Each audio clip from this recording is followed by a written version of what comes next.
Ang gagawin natin dito mga boss amo sa kanyang satellite dish antenna ay i-weldingan natin itong LNB arm dahil na ano na siya ng kalawang na bagtas na.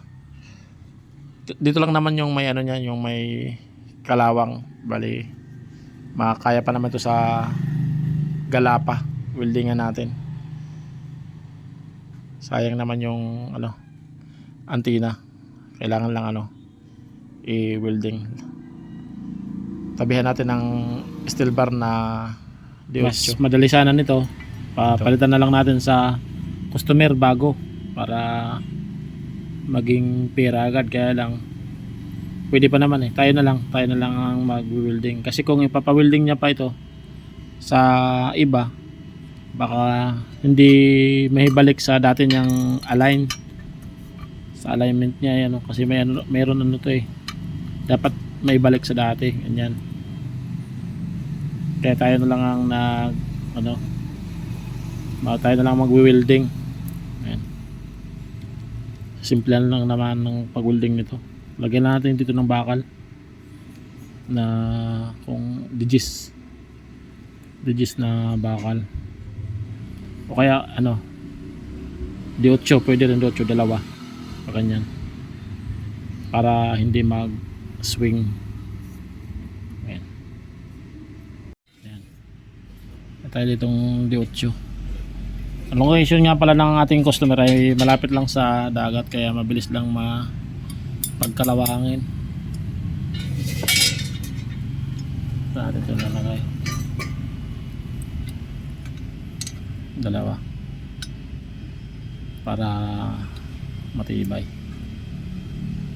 Pwede rin dito yung isa, tapos dito naman yung isa.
Pareho mga boss. It's na. Babalik na natin din.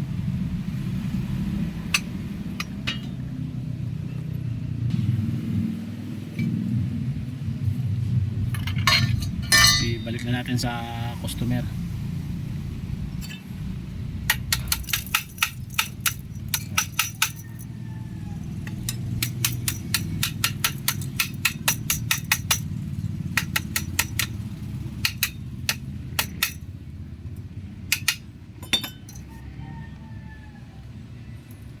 Abot pa ito ng 2 taon.